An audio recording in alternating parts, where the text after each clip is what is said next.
ప్రధాని మోదీ ఇటీవల అబుదాబిలో ప్రారంభించిన తొలి హిందూ దేవాలయంలో సందడి మొదలైంది. మార్చి 1 నుంచి ప్రజల సందర్శనార్థం ఆలయ అధికారులు అనుమతిచ్చారు. దీంతో పెద్ద ఎత్తున ప్రజలు వచ్చి తొలి హిందూ దేవాలయాన్ని సందర్శించడంలో నిమగ్నమయ్యారు. ఫిబ్రవరి 14న ప్రారంభించిన ఈ హిందూ దేవాలయానికి గత 17 నుంచి 25వ తేదీ వరకు ముందుగా రిజిస్ట్రేషన్ చేసుకున్న వీఐపీలకు అనుమతులిచ్చారు.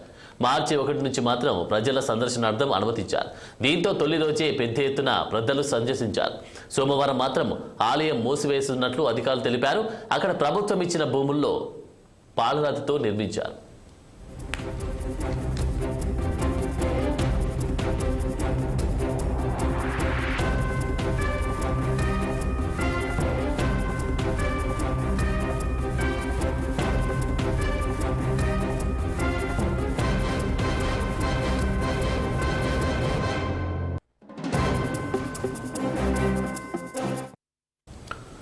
విశాఖ అనకాపల్లిలో పెట్రోలియం యూనివర్సిటీని నిర్మాణానికి